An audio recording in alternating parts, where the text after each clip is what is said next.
Bismillahirrahmanirrahim. Assalamualaikum warahmatullahi wabarakatuh. Perkenalkan, nama saya Adi Ajais Gunawan dengan NRPN 23/2020-072. Di sini saya akan mereview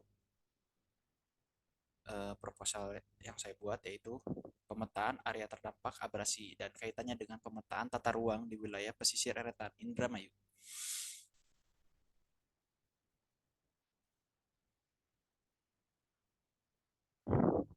Latar belakang.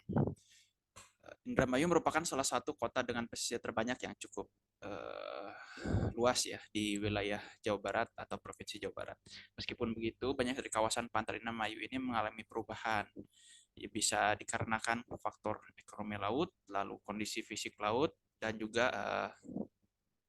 diakibatkan bencana alam.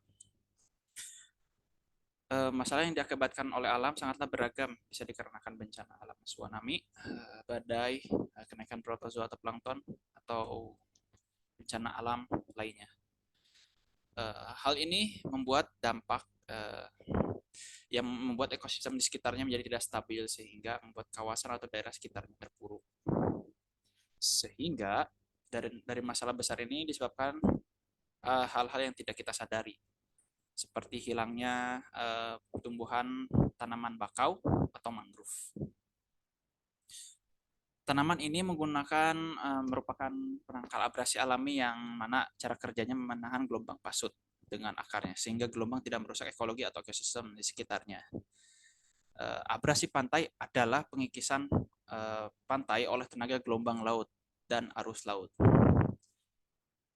sehingga dapat dilihat kerusakannya pada gambar yang telah tertinjau di sebelah kanan saya.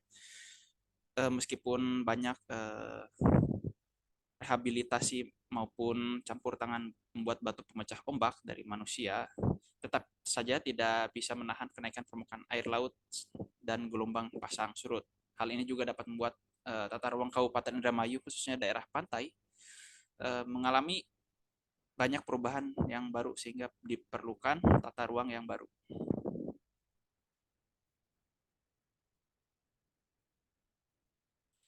Berikut adalah rumusan masalah. Ya, yang pertama adalah area mana saja mengalami perubahan garis pantai yang diakibatkan abrasi dan kaitannya dengan pemetaan tata ruang di pesisir eretan Indramayu. Lalu, bagaimana dampak arus dan pasut di pantai kawasan wilayah eretan Kabupaten Indramayu melalui tinjauan hidrografi dalam kurun waktu tahun 2015 hingga 2020. Kemudian, yang terakhir, bagaimana hasil perbandingan tinggi muka air laut di Kecamatan Eretan dari tahun 2015 hingga 2020 dengan metode grafik. Untuk tujuan penelitiannya, pertama memetakan garis pantai yang terkena abrasi dan mengkaitkannya dengan pemetaan tata ruang di pesisir Eretan Indramayu. Kedua, untuk mengidentifikasi dampak arus dan pasut dalam kurun waktu yang ditentukan dengan metode Admiralty. Ketiga, untuk mengidentifikasi tingkat ukuran permukaan air laut dalam kurun waktu yang ditentukan. Lalu manfaat penelitiannya yaitu agar dapat melihat perubahan pantai yang disebabkan kenaikan air dan abrasi, serta hasil output yang mana peta dapat menjadi himbauan kepada masyarakat, khususnya daerah eretan Indramayu, agar pemukiman terhindar dari bencana abrasi dan kenaikan permukaan air laut, serta penyesuaian tata ruang terbaru untuk daerah eretan Indramayu. Berikut adalah metodologi penelitiannya.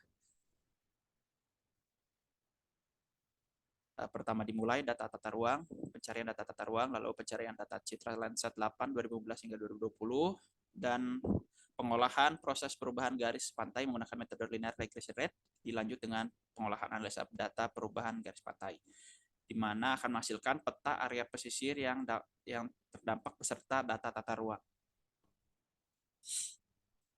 Batasan masalah. Agar dapat hasil akhir analisa yang baik dan tidak menyimpang dari permasalahan yang akan dikaji dan ditinjau, maka terdapat batasan masalah yang perlu diperhitungkan, yaitu pertama, penelitian ini dikhususkan pada wilayah pantai sekitar Kecamatan Eretan Indramayu. Kedua, perhitungan perubahan garis pantai menggunakan linear regression rate. Ketiga, data citra Landsat 8 yang digunakan yaitu tahun 2015 hingga 2020.